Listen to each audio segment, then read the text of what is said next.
সম্মানিত ভিউয়ার্স, আসসালামু আলাইকুম। আরেকটি গুরুত্বপূর্ণ বিষয় নিয়ে আপনার সামনে হাজির হলাম।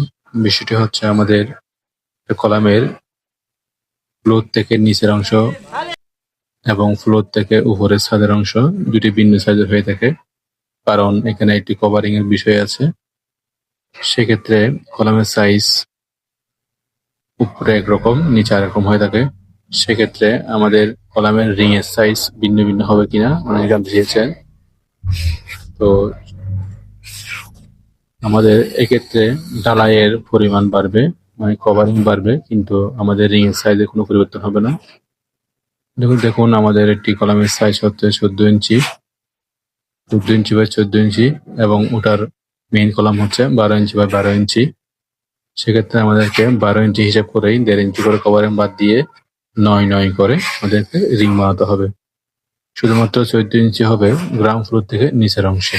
সেক্ষেত্রে ঢালাইয়ের পাশ অথবা কভারিং হবে 2.5 ইঞ্চি।